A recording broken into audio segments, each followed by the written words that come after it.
మాజీ శాసనసభ్యులు ఆనంద్ గారికి, మాజీ కార్పొరేషన్ చైర్మన్ కిషోర్ గౌడ్ గారికి, అట్లాగే పార్టీ సీనియర్ నాయకులు గోవర్ధన్ రెడ్డి గారికి, మీడియా మిత్రులకు అందరికీ కూడా నమస్కారం. నిన్న తెలంగాణ ముఖ్యమంత్రి రేవంత్ రెడ్డి గారు ఢిల్లీలో ఇష్టాగోష్ఠి విలేకరులతో మాట్లాడినాడు. వారి వ్యవహారం ఎట్లా ఉందంటే, గల్లీలో గల్లీదందాలు చేసి ఢిల్లీలో గులాంగిరి చేస్తున్నట్టు ఆయన వ్యవహారం ఉంది. ఎందుకంటే ఆయన మాటలే పాపం. ఆయన 2 రోజులుగా ముఖ్యమంత్రిగా మంత్రులకు తన శాఖను తాను ఇచ్చుకోలేని స్థితిలో 2 రోజులుగా ఢిల్లీలో పడిగాపులు కాసి వాళ్ళ అధినాయకుల అపాయింట్మెంట్లు కూడా దొరకని నిస్సహాయ స్థితిలో ఉండి ఆ ఫ్రస్ట్రేషన్లో ఆయన ఇష్టాగోష్ఠిలో మాట్లాడినట్టు కనిపిస్తూ ఉన్నది. కేసీఆర్ గారు, కిషన్ రెడ్డి గారు ఒక్కటే అన్న మాట మాట్లాడినాడు. నిజానికి వాస్తవంగానైతే రేవంత్ రెడ్డి గారు, బీజేపీ ఒకటి. వాళ్ళ దోస్తాను ఎప్పటికప్పుడు అనేక సందర్భాల్లో బయటపడ్డది. ఉదాహరణకు బీజేపీ ఎంపీ విశ్వేశ్వరరెడ్డి గారు మీడియాలో చెప్పినాడు, రేవంత్ రెడ్డి గారు కాంగ్రెస్ పార్టీ తరఫున వీక్ క్యాండిడేట్లను మొన్న ఎంపీ ఎన్నికల్లో నిలబెట్టి మా బీజేపీ ఎంపీలు గెలవడానికి హెల్ప్ చేసినారు అని చెప్పి బీజేపీ ఎంపీ విశ్వేశ్వరరెడ్డి గారు స్వయంగా చెప్పినారు మీడియాలో. ఆయన చెప్పిన దాంట్లో వాస్తవం ఉంది నిజంగా. ఎందుకంటే మొన్న జరిగిన ఎంపీ ఎన్నికల్లో చూసుకుంటే మల్కాజ్గిరి పార్లమెంటు బీజేపీ అభ్యర్థి ఈటల రాజేందర్ గారి మీద అసలు ఆ ఏరియాకు, ఆ ప్రాంతానికి సంబంధం లేనటువంటి సునీతా మహేందర్ రెడ్డి గారిని ఎక్కడి నుంచో తీసుకొచ్చి తద్వారా పరోక్షంగా బీజేపీ ఎంపీ ఈటల రాజేందర్ గారు గెలవటానికి సహాయపడ్డది రేవంత్ రెడ్డి. అట్లనే అది వేరే పార్టీల నుంచి తీసుకొచ్చి, మళ్ళీ వేరే పార్టీల నుంచి, వేరే ప్రాంతం నుంచి తీసుకొచ్చి ఈటల రాజేందర్ గారు బలమైన నాయకుడు, ఆయన ఎదురుగా బలహీన అంటే నా ఉద్దేశం ఆ ప్రాంతానికి సంబంధం లేని వ్యక్తిని తీసుకొచ్చి నిలబెట్టి ఆయనను గెలిపించడానికి దోహదపడ్డాడు రేవంత్ రెడ్డి. అట్లనే జీవన్ రెడ్డి గారిది కరీంనగర్ జిల్లా. ఆయన కరీంనగర్లో బండి సంజయ్ గారి మీద పోటీ చేసే అవకాశం ఇస్తే కాంగ్రెస్ పార్టీకి బెటర్ క్యాండిడేట్. ఆయన కరీంనగర్లో ఇవ్వకుండా అక్కడ వెల్జాల రాజేంద్రరావు గారిని, ప్రత్యక్ష రాజకీయాలతో సంబంధం లేనటువంటి వ్యక్తిని, బండి సంజయ్ మరి ఆయన కూడా బలమైన నాయకుడు, ఆయన మీద వీక్ క్యాండిడేట్ని పెట్టి బండి సంజయ్ గెలవడానికి కారణమైంది. మళ్ళీ జీవన్ రెడ్డి గారిని ఏం చేశాడు, కరీంనగర్లో పెట్టాలి ఆయన్ని, పెడితే అక్కడ బెటర్ క్యాండిడేట్ కరీంనగర్లో కాంగ్రెస్ పార్టీకి తీసుకొచ్చి నిజామాబాద్లో పెట్టినాడు. మళ్ళీ నిజామాబాద్ ఆయన వీక్ క్యాండిడేట్. ఆయన నిజామాబాద్ పార్లమెంటు నియోజకవర్గంలో 5 అసెంబ్లీ నియోజకవర్గాలకు ఆయనకు సంబంధం లేదు. ఆయన్ని పెట్టి అరవింద్ని గెలిపేయడానికి కారణమైంది రేవంత్ రెడ్డి. అక్కడనేమో బండి సంజయ్ని గెలిపేయడానికి కారణమైంది కరీంనగర్లో. అట్లనే సికింద్రాబాద్ కిషన్ రెడ్డి గారి మీద, ఆయన కూడా బలమైన క్యాండిడేట్ బీజేపీకి. అప్పటిదానిక బీఆర్ఎస్ పార్టీలో ఉన్నటువంటి ఎమ్మెల్యేగా ఉన్నటువంటి వ్యక్తిని తెల్లారి కాంగ్రెస్ పార్టీ టికెట్ ఇప్పించినాడు రేవంత్ రెడ్డి. ఇప్పుడు బీఆర్ఎస్ ఎమ్మెల్యేని కాంగ్రెస్ పార్టీ ఎంపీ అభ్యర్థిగా నిలబెడితే ప్రజలు నమ్ముతారా? కావాలనే అటు కిషన్ రెడ్డి గారిని గెలిపించాలి, బీజేపీ ఎంపీని గెలిపించాలని రేవంత్ రెడ్డి గారి ప్రయత్నం చేసిండు. కిషన్ రెడ్డి గారు గెలిచిపోయినాడు. అట్లనే మెదక్లో రఘునందన్ రావు గారి మీద అప్పటి మటుకు ఎమ్మెల్యే ఎలక్షన్ కానీ ఎంపీ ఎలక్షన్లు కానీ అనుభవం లేనటువంటి ఒక యువకుణ్ణి నిలబెట్టి రఘునందన్ రావు గారు బీజేపీ ఎంపీగా మెదక్ నుంచి గెలవటానికి సహాయపడ్డాడు రేవంత్ రెడ్డి. అట్లనే ఆదిలాబాద్లో నరేష్, ఆయన మాజీ మంత్రి, మాజీ ఎంపీ నగేష్, ఆయన మీద అప్పటి మటుకు అసలు ఏ ఎలక్షన్లో పార్టిసిపేట్ చేయని, అంటే ఎమ్మెల్యే ఎంపీ ఎలక్షన్లో నిలబడినటువంటి ఒక వ్యక్తిని తీసుకొచ్చి నిలబెట్టి నగేష్ గెలుపుకు, బీజేపీ ఎంపీ గెలుపుకు కారణమైంది. ఇట్లా డైరెక్ట్గా 8 మంది బీజేపీ ఎంపీల్లో దాదాపు 6-7 మందిని రేవంత్ రెడ్డి గెలిపించినాడు బీజేపీ. ఇది వాస్తవం కాదా? ఈ రోజు కూడా బీజేపీ పార్టీకి సహాయపడటానికి, బీజేపీ పార్టీని లేపటానికి, కాంగ్రెస్ పార్టీని బొందబెట్టడానికి ఈయన రేవంత్ రెడ్డి ఏం చేస్తున్నాడు? ఎక్కడైతే బీజేపీ ఎంపీలు గెలిచినారో అక్కడ మంత్రి పదవులు ఇవ్వట్లేదు. ఉదాహరణకు మన నిజామాబాద్ జిల్లా, అక్కడ బీజేపీ ఎంపీ అరవింద్, ఆ జిల్లాకి ఇప్పుడు మంత్రి పదవి లేదు. అట్లనే హైదరాబాద్ రంగారెడ్డిలో Kishan Reddy BJP MP, Etela Rajender BJP MP, Konda Vishweshwar Reddy BJP MP. Hyderabad Rangareddy జిల్లాలకు ప్రాతినిధ్యం లేదు, మంత్రి పదవులు లేవు. అట్లనే ఆదిలాబాద్లో నగేష్ ఎంపీ, ఆ ఎంపీ నియోజకవర్గ 9 నియోజకవర్గాల 7 అసెంబ్లీ నియోజకవర్గాలకు సంబంధించిన ఒక్క మంత్రి కూడా లేడు. ఇట్లా ప్రత్యక్షంగా డైరెక్ట్గా ఇవాళ రేవంత్ రెడ్డి గారు బీజేపీ పార్టీకి సహాయపడుతున్నాడు. అట్లనే బీజేపీ కూడా రేవంత్ రెడ్డి గారు సహాయపడతా ఉన్నది. అసలు రేవంత్ రెడ్డిని ఈగ వాళ్ళని ఇస్తలేరు బీజేపీ వాళ్ళు. దానికి ఉదాహరణలు ఉన్నాయి. డైరెక్ట్గా ప్రధానమంత్రి మోడీ గారే ఎలక్షన్లప్పుడు ఇక్కడికి వచ్చినప్పుడు తెలంగాణలో ఆర్ఆర్ ట్యాక్స్ నడుస్తున్నది, రేవంత్ రెడ్డి, రాహుల్ గాంధీ ట్యాక్స్ నడుస్తున్నది అని ఆరోపణ చేసినారు ప్రధానమంత్రి బహిరంగంగా. ఇప్పటి మట్టుకు ఆ ఆరోపణకు సంబంధించి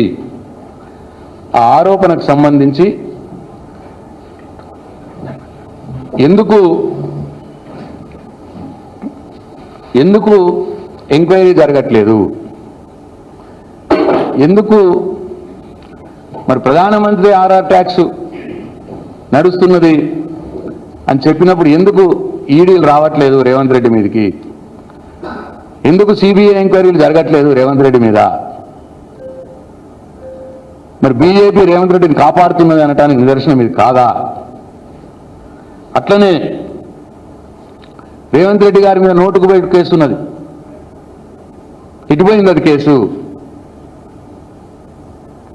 ఎందుకు జాప్యం జరుగుతున్నది? బీజేపీ రేవంత్ రెడ్డిని కాపాడుతున్నది కాదా?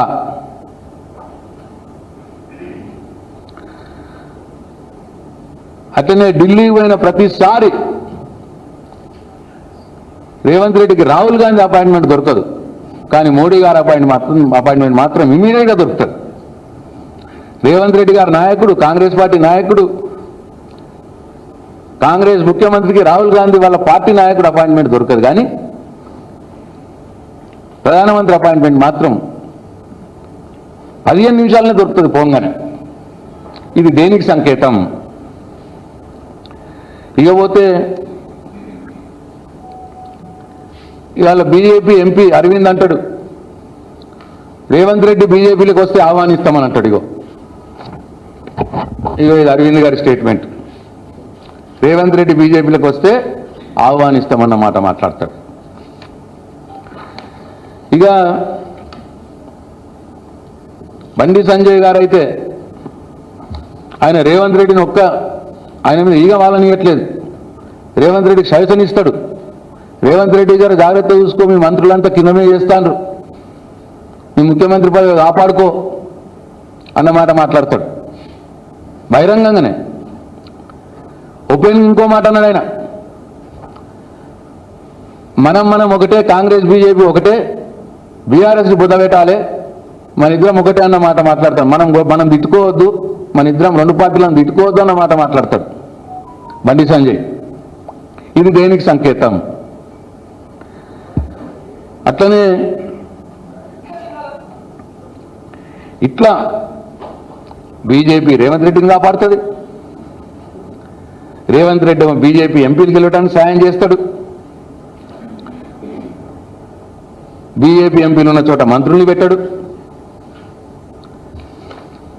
మరి ఇవన్నీ ఉదంతాలు చూస్తే ఏమర్థమవుతున్నది? తెలంగాణ రాష్ట్రంలో రేవంత్ రెడ్డి బీజేపీ ఒకటే.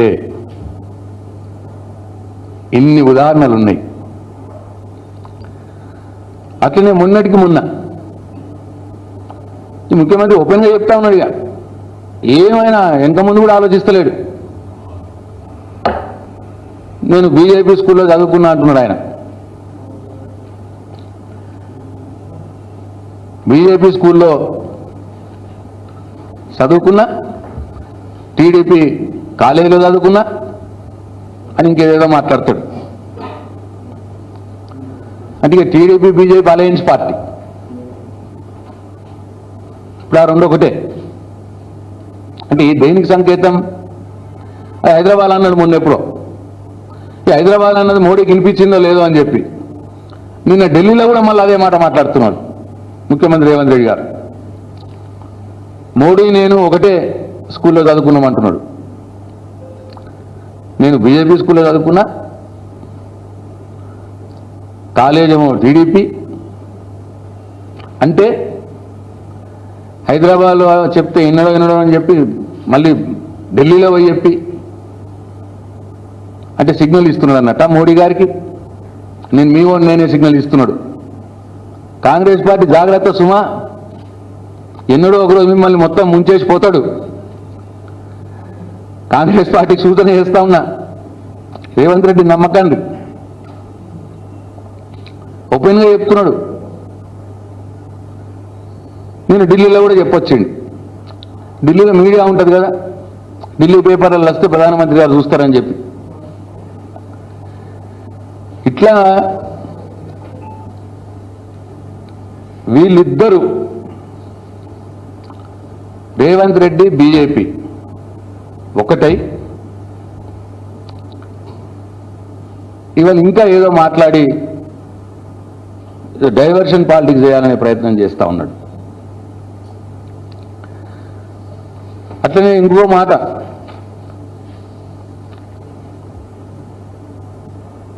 తెలంగాణకు శత్రువు ఎవరు? తెలంగాణకు శత్రువు కేసీఆర్ ప్రాణం అడ్డం పెట్టి తెలంగాణ కోసం కొట్లాడుతున్న సందర్భంలో తెలంగాణ ఉద్యమకారుల మీద తుపాకీ ఎక్కుపెట్టిన రైఫిల్ రెడ్డి నువ్వు కాదా? నువ్వు తెలంగాణ శత్రువి. నిన్నటికి మొన్న ఏపీ గోదావరి నీళ్ళని తీసుకుపోతా ఉంటే కళ్ళప్పగించి చూస్తూ తెలంగాణ నష్టం చేస్తున్న నువ్వు తెలంగాణ శత్రువు కాదా?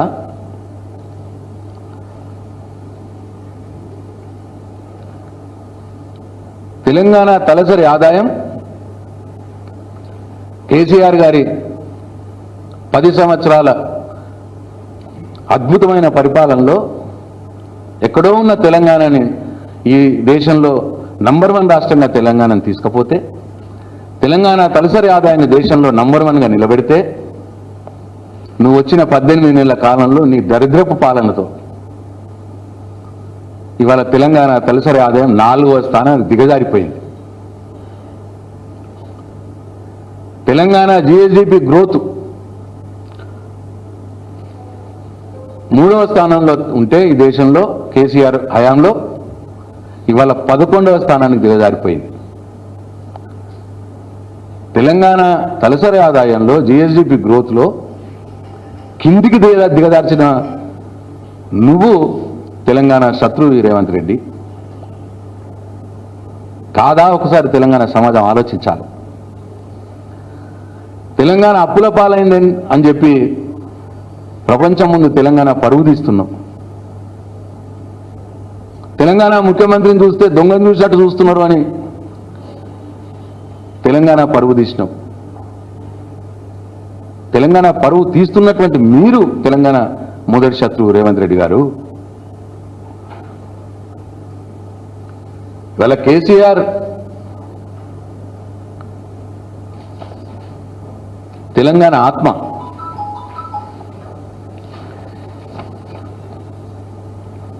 మొన్న పార్లమెంట్ ఎన్నికల్లో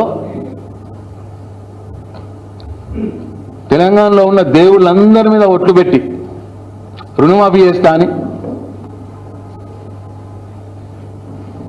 నమ్మించి తెలంగాణ ప్రజలు నమ్మించి మోసం చేసి కాంగ్రెస్ పార్టీ 8 ఎంపీ స్థానాలు గెలుచుకున్నది. బీజేపీ అక్షంతల నాటకం ఆడి బీజేపీ 8 స్థానాలు గెలుచుకున్నది. కాంగ్రెస్ 8, బీజేపీ 8 వల్ల ఎంపీ స్థానాలు 8 + 8 16 కావాలి. కానీ తెలంగాణకు నిధులు తెచ్చుట్లో 0 అయిపోయింది. నా కాంగ్రెస్ ఎంపీలు కొట్లాడారు, నా బీజేపీ ఎంపీలకు అడిగే దమ్ము లేదు. ఇద్దరు కలిసి తెలంగాణకు నష్టం చేస్తూ ఉన్నారు. ఒక్క పైసా అదనంగా ఒక్క పైసా కూడా తెలంగాణ రాష్ట్రానికి రాలే. 8 మంది కాంగ్రెస్ ఎంపీలు, 8 మంది బీజేపీ ఎంపీలు ఇద్దరు కూడా ఉండి తెలంగాణ రాష్ట్రానికి ₹1 తీసుకురానటువంటి మీరు తెలంగాణకు శత్రువులు. కాంగ్రెస్ బీజేపీ పార్టీలు తెలంగాణకు శత్రువులు. అదే పక్క రాష్ట్రంలో టీడీపీ వాళ్ళ ఎంపీల ఆ ప్రజలు టీడీపీని గెలిపిస్తే ఆ ఎంపీల బలంతో ఇవాళ వాళ్ళు ఎన్ని తెచ్చుకుంటున్నారు టీడీపీ ఆంధ్రప్రదేశ్కు. వాళ్ళు అమరావతి నిర్మాణానికి 10,000 కోట్లు తెచ్చుకున్నారు. అట్లనే పోలవరం ప్రాజెక్టుకు 12,000 కోట్లు ఈ మధ్యలోనే. అట్లనే వైజాగ్ స్టీల్ ప్లాంట్ పునరుద్ధరణకు 11,000 కోట్లు. వనకచర్ల ప్రాజెక్టు నేషనల్ ప్రాజెక్టుగా అనౌన్స్ చేయించుకున్నారు. నిధుల వరద ఇవాళ ఆంధ్రప్రదేశ్ రాష్ట్రానికి చంద్రబాబు నాయుడు తీసుకుపోతా ఉన్నాడు.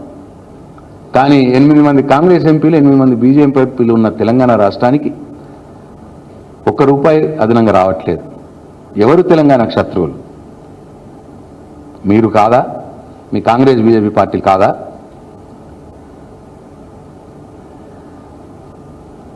కేసీఆర్ తెలంగాణ ఆత్మ. ఇదే 16 మంది ఎంపీలు టీఆర్ఎస్ పార్టీకి ఉండి ఉంటే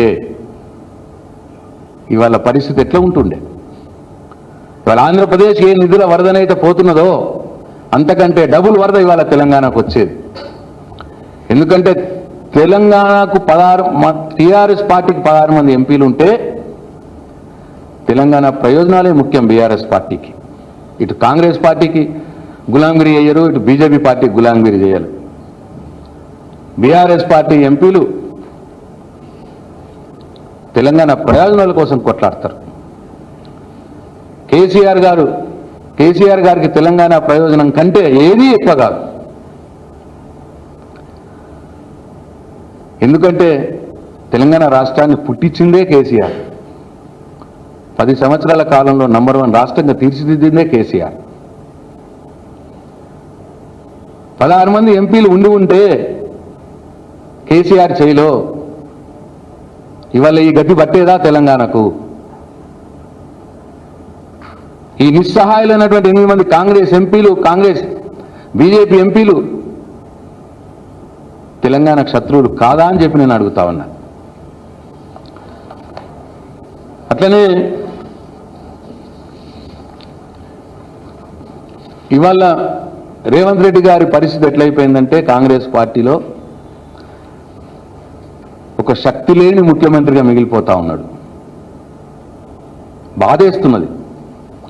తెలంగాణ ముఖ్యమంత్రి గీగతి పడుతున్నది ఏంది అని. 45 సార్లు ఢిల్లీకి పోతే 4 సార్లు కూడా వాళ్ళ రాహుల్ గాంధీ అపాయింట్మెంట్ దొరకలేదు. ఆయనకి వాళ్ళ అధినాయకుడు అపాయింట్మెంట్ దొరకలేదు. తెలంగాణ ముఖ్యమంత్రి బతుకు ఇట్లున్నది కాంగ్రెస్ పార్టీలో.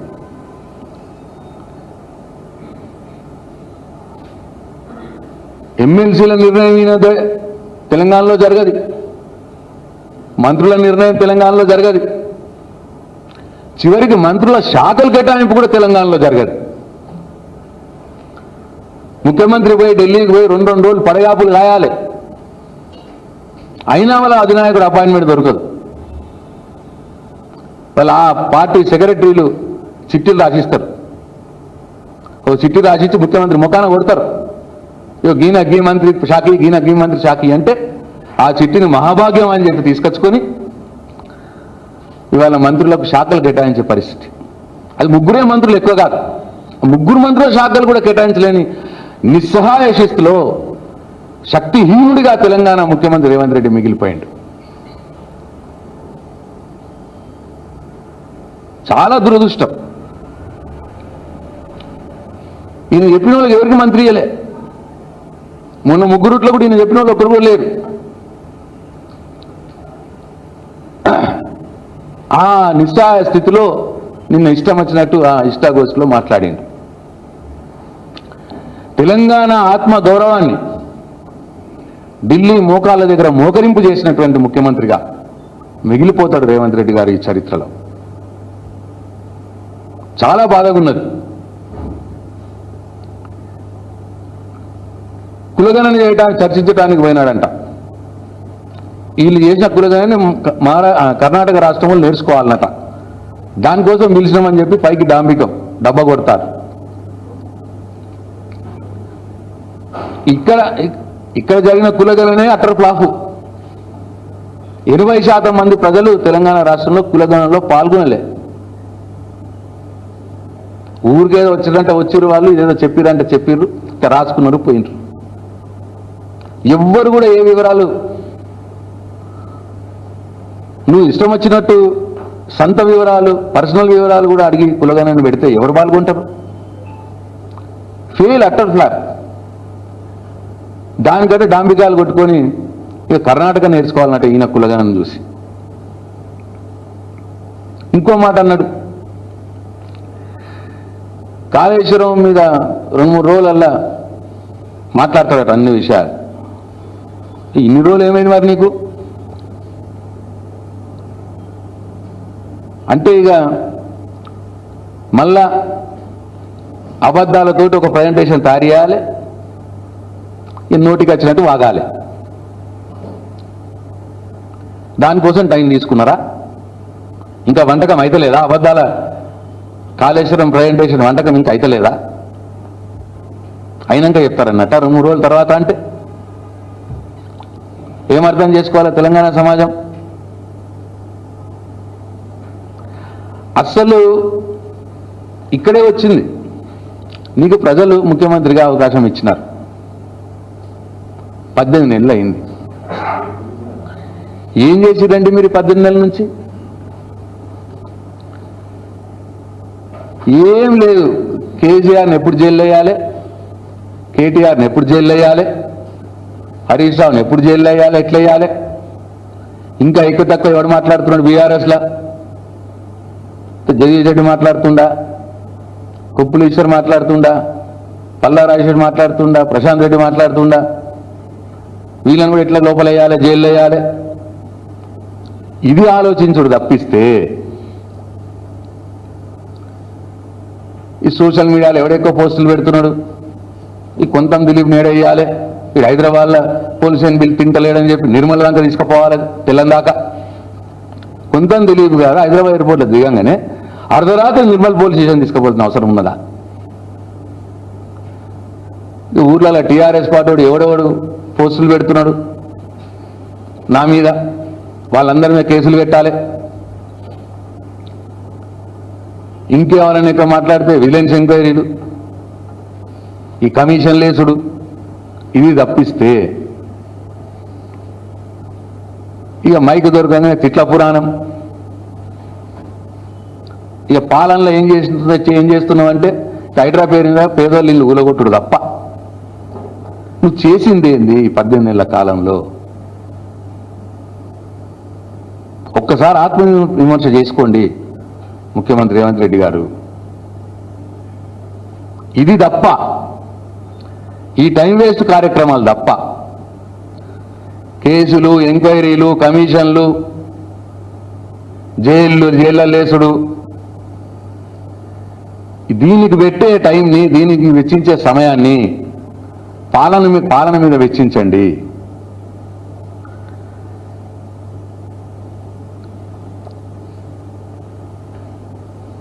నువ్వు ప్రతిదీ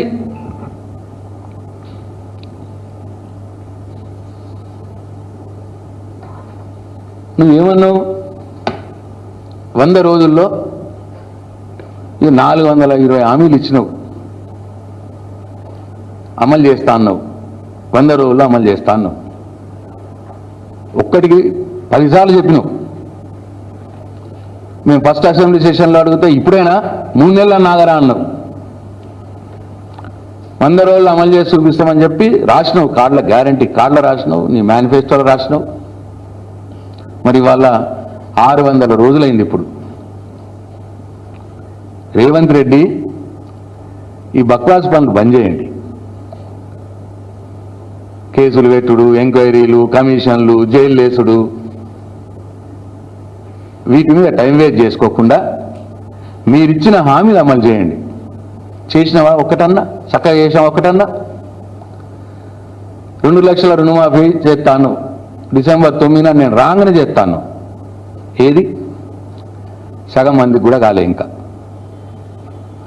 2 లక్షల పైన కట్టూరు చేస్తాను, కట్టిరు పాపం చాలా మంది పైన, ఇప్పుడు ఏడుస్తూ ఉన్నారు.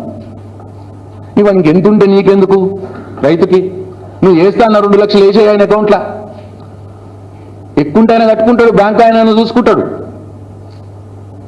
సగం మందికి కూడా ఇంకా రుణమాఫీ కాలే. రైతు భరోసాను కేసీఆర్ బిచ్చం ఎత్తున్నాడా? 2 పంటలకే ఎత్తున్నాడు. నేను 3 పంటలకి ఇస్తుండా, 3వ పంటకి ఎవడిస్తాడు? ఆయన 10,000 ఇస్తుండు, నేను 15,000 ఇస్తా. పిట్టల ద్వారా మాటలు మాట్లాడినావు. ఏది? 2 సార్లు ఎగ్గొడుతుంది రైతు బంధు.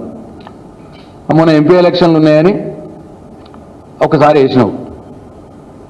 కేసీఆర్ నాట్లప్పుడు రైతు బంధు ఎత్తే నువ్వు ఓట్లప్పుడు రైతు బంధు ఎత్తాను.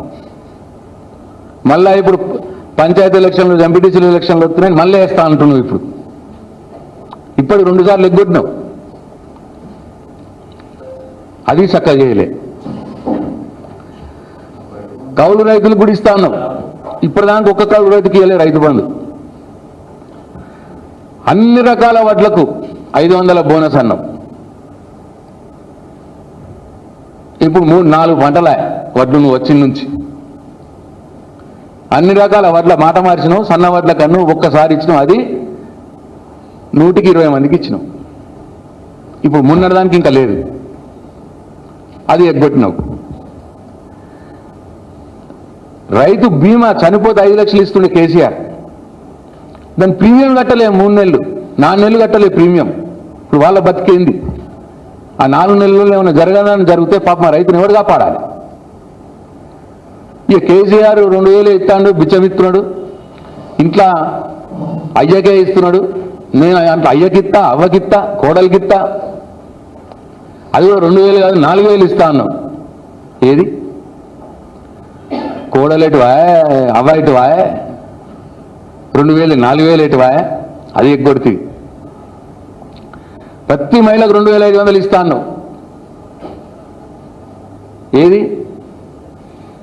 ఇప్పటికి లేదు. 12,000 రూపాయలు ఉపాధి హామీ కూలీలకు ఇస్తా అన్నావు. అది లేదు. ఇక ఇందిరా మిల్లు అన్నావు, మొత్తం మీ కాంగ్రెస్ పార్టీ నాయకుల పేర్లు రాసుకున్నారు. అవి కూడా చక్కగా కూడా కడతలేరు. నువ్వు నమ్మకం లేదు. నువ్వు ఇత్తవయో పైసలు అని చెప్పి ఎవరు కడతలేరు ఇందిరా మిల్లు. రోజు పెద్ద పేపర్ స్టేట్మెంట్లు ఇచ్చుకుంటున్నారు, అన్నిళ్ళు ఇన్నిళ్ళు అని. ఎవ్వరు కడతలేడు ఇల్లు. నీ మీద నమ్మకం లేదు. నువ్వు లక్ష 5 లక్షలు ఇస్తాను కదా, ఏమో కడితే ఆయనతో పుసుకొని వస్తాయా రావా? నీ మీద నమ్మకం లేక, నీ ప్రభుత్వం మీద నమ్మకం లేక ఎవరు కడతలేరు ఇల్లు. మీ కాంగ్రెస్ పార్టీ వాళ్ళే కడతలేరు, నువ్వు వాళ్ళకే ఇచ్చుకున్నావు, అయినా వాళ్ళు కడతలేరు. రాజీవ్ యువక వికాసం అని పెట్టినావు, మొత్తం మీ కాంగ్రెస్ పార్టీ కార్యకర్తలకు ఇద్దామని లిస్టు తయారు చేసుకున్నావు. ఊర్లలో తన్నుడు మొదలు పెడతారని చెప్పి, వ్యతిరేకం వస్తుందని చెప్పి ఇప్పుడు అది వాయిదా వేసుకున్నావు. ఒక్కటి కాదు, ఆడపిల్లలు స్కూటీలు ఇస్తా అన్నావు, లేదు. 5 లక్షల విద్యా భరోసా కార్డు విద్యార్థులకు ఇస్తా అన్నావు, కంప్యూటర్లు కొనుక్కోవచ్చు, ల్యాప్టాప్లు కొనుక్కోవచ్చు అని చెప్పినావు. ఎక్కడిది? ల్యాప్టాప్ లేదు, కంప్యూటర్ లేదు, 5 లక్షల కార్డు లేదు. నిరుద్యోగ భృతి 4,000 ఇస్తా అన్నావు, దాని మాట లేదు. మొదటి సంవత్సరంలో 2 లక్షల ఉద్యోగాలు ఇస్తా అన్నావు, ఇచ్చింది 13,000. మా యొక్క 40,000 కలుపుకొని 50,000 అని చెప్పుకుంటున్నావు. నువ్వు ఇచ్చింది 13,000, 2 లక్షల ఉద్యోగాలు ఇస్తా అని చెప్పి. ఎటువైనాయి 2 లక్షల ఉద్యోగాలు? ఆ రోజు నిరుద్యోగులు నువ్వు రెచ్చగొట్టినావు, అశోక్ నగర్ పోయి రెచ్చగొట్టినావు, నువ్వు రాహుల్ గాంధీ పోయి. ఇవాళ ఎటువైనాయి? ఎటువైంది రాహుల్ గాంధీ? రా దమ్ముంటే అశోక్ నగర్. జాబ్ క్యాలెండర్ వేస్తా అన్నావు మొదటి సంవత్సరంలోనే, ఏది జాబ్ క్యాలెండర్? ఎటువైంది? అట్లనే ఉద్యోగస్తులకు అప్పుడు నువ్వు ఉన్నప్పుడు 3 DAలు ఉండే, మళ్ళీ 2 DAలు అయినా 5 DAలు ఇస్తాను. ఇప్పుడు మొన్నేదో పెట్టినావు, మళ్ళా 1 DA ఇప్పుడు ఇస్తా, 1 DA 6 నెలలకు ఇస్తా అంటున్నావు. ఎలక్షన్లప్పుడు ఉద్యోగస్తులు తెచ్చగొట్టినావు, కేసీఆర్ DAలు ఇస్తలేడని. నువ్వు ఇప్పుడు 5 పెండింగ్ పడ్డావు, PRC లేదు. ఇట్లా రిటైర్మెంట్ ఉద్యోగులకు పాపం వాళ్ళకు రిటైర్మెంట్ బెనిఫిట్స్ ఇస్తలేవు. చిన్న కాంట్రాక్టర్లు 5 లక్షలు, 10 లక్షలు, 20 లక్షలు పనులు చేసిన వాళ్ళు పాపం సంవత్సరంన్నర అయింది ఇప్పటికి. ఒక్కరికి లేవు, చిన్న కాంట్రాక్టర్లకు 1 పైసా ఇస్తలేవు. కానీ నీ 4 కాంట్రాక్టర్లు, పెద్ద కాంట్రాక్టర్లు ఉన్నారు, వాళ్ళకి 1000 కోట్లు ఇచ్చుకుంటున్నావు. ఇదేనా మరి నీ పాలన, నీ ప్రజాపాలన? ఇగో ఇవన్నీ చేయడం చేత కాక తెలంగాణ ప్రజలను డైవర్ట్ చేయటానికి ఇగో ఇటువంటి మాటలు మాట్లాడుతున్నావు. ఇష్టాగోష్ఠులు పెట్టుడు, పిచ్చి పిచ్చి మాటలు మాట్లాడు, డైవర్ట్ అయిపోవాలి. ప్రజలు ఈ సమస్యల నుంచి బయటపడి వీటి గురించి ఆలోచించాలని నీ ప్రయత్నం. కానీ నువ్వెన్ని చీప్ ట్రిక్స్ చేసినా, నువ్వెంత డైవర్షన్ పాలిటిక్స్ చేసినా తెలంగాణ ప్రజలు జాగృతమై ఉన్నారు. 2 ఎలక్షన్లు మోసపోయినరు, అసెంబ్లీ ఎలక్షన్లో మోసపోయారు, ఎంపీ ఎలక్షన్లో మోసపోయినరు. ఇప్పుడు రాబోయే లోకల్ బాడీ ఎలక్షన్లో నీకు కర్ర వాత పెడతారు తప్పకుండా. నువ్వు ఇప్పుడు చెప్పిన అన్ని కూడా నెరవేర్చేదానిక బీఆర్ఎస్ పార్టీ పోరాటాలు చేస్తూనే ఉంటుంది. నువ్వు మా మీద కేసులు పెట్టి మమ్మల్ని జైలు వేసి మా నోరు మూయిద్దామని చూసినా, టీఆర్ఎస్ పార్టీలో 60 లక్షల మంది సైనికులు ఉన్నారు. 60 లక్షల మందిని జైలు వేస్తావా?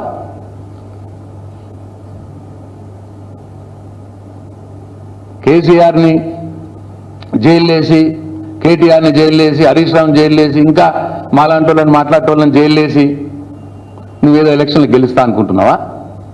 తెలంగాణ ప్రజలు అమాయకులు కాదు. నీ మోసాలు ఇప్పుడు గమనించిర్రు.